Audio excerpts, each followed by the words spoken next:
Les grandes gueules de Radio Espace Guinée reçoivent un panel d'invités et des interactions avec les auditeurs ont lieu sur l'actualité du moment. Les colères, les propositions sont entendues. Les grandes gueules de Radio Espace Guinée se veulent un reflet des préoccupations des Guinéens. Les grandes gueules, une émission populaire qui invite des politiques, des économistes, mais aussi des acteurs de la société civile guinéenne. À suivre tous les jours, 9h-11h sur Radio Espace Guinée et nos radios partenaires. Voilà le temps pour notre réalisateur de préparer Mohamed Lamine Yayo qui va intervenir dans un instant. On en revient évidemment sur cet autre sujet, le sujet TAL ce matin. Quelques réactions des auditeurs avant de continuer l'émission. On a Mohamed Fofana qui nous écrit ce matin. Bonjour les grandes gueules, la prison est faite pour toutes les personnes qui vont à l'encontre de la loi. Mais mettre un journaliste en prison juste pour faire plaisir à un ministre, c'est une injustice. Une injustice inqualifiable. Vivement que la lumière soit faite sur ce dossier. Quelqu'un qui n'est plus ministre de la République, il ne danse pas sur la même piste que le parti au pouvoir. Mais dites-moi, ce monsieur fait quoi dans une maison de l'État? Monsieur Tal va te débrouiller ailleurs, Yandi. Voilà. Mohamed, faut voir du côté du RPG Arc-en-Ciel. Allez, on a cet autre aussi. Mohamed, lui c'est Alpha Moussa Makadiabi qui réagit aussi. Bonjour les grandes gueules. Bonjour Lamine. Je rappelle au ministre et directeur que malgré des graves diffamations, des calomnies et des injures contre le président de la République de la part de certains journalistes, il n'a jamais porté un journaliste devant les tribunaux. Faux. Il l'a fait. Eh bien, c'est inacceptable et insupportable qu'un ministre ordonne l'arrestation d'un journaliste et qu'il soit en prison sans jugement. Libéré Lansana Kamara, journaliste innocent. Donc c'est Alpha Moussa Makadiabi qui nous envoie ce message. Mohamed, quelques précisions, hein, c'est important avant de continuer. J'ai patiemment écouté mon ami Tam Kamara. Il faut préciser quand même ceci. Oui. C'est que en matière des délits de presse, il y a une loi spéciale qui existe. Et apparemment que le juge d'instruction Charles Wright n'a pas lu. Je crois que Charles Wright, il doit encore revoir ses copies. Ouais. Parce que ce qu'il a fait, c'est inqualifiable. Ça a la limite de l'incompétence, tout simplement. Il y a une loi spéciale qui existe. On ne peut pas invoquer une loi d'ordre général en la matière. La loi organique 002 précise sa propre procédure. Oui. Quand on parle de dépénalisation, ça ne veut pas dire que les délits, notamment du code pénal, sont supprimés pour les journalistes. Ça veut dire simplement que comme on peut comprendre des erreurs, notamment professionnelles, de la part d'un médecin, d'un pilote, ou c'est pas moi, d'un batelier, également les journalistes aussi peuvent commettre des fautes, mais d'ordre professionnel. Lorsqu'un journaliste qui recoupe des faits commet des erreurs dans l'appréciation des faits, cela peut amener à une diffamation. C'est pour cela que le législateur est intelligent. Il dit, si on devait emprisonner tous les professionnels des médias pour ce type de faute professionnelle, la profession va disparaître. C'est comme aujourd'hui M. Alpha Condé qui commet énormément d'erreurs dans la pratique, notamment de ses pouvoirs tous les jours. Si on doit l'emprisonner pour tout cela, il n'y aura plus de président. Maintenant, qu'est-ce qui est fait? C'est la peine de prison, alors de bout en bout qui est supprimée.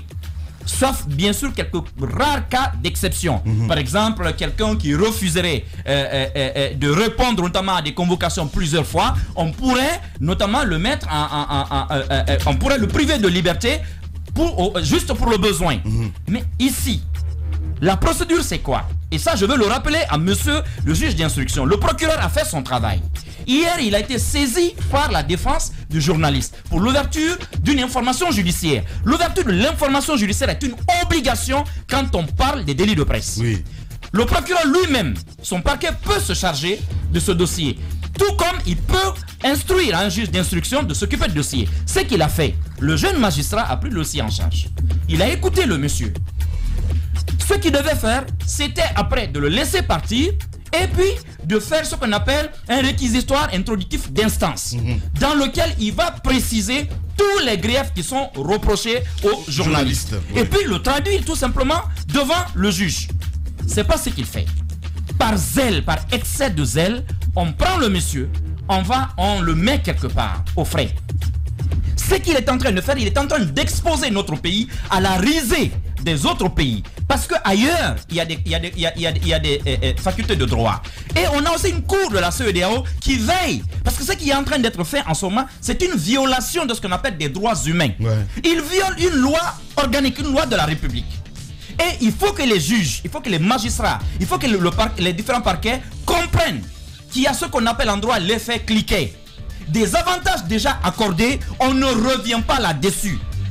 On a supprimé les peines de prison en Guinée, ce qui quelque part est apprécié partout dans le monde. Le professeur Alpha Condé lui-même se bombe le torse chaque fois qu'il voyage et il dit chez moi, on ne met pas les journalistes en prison.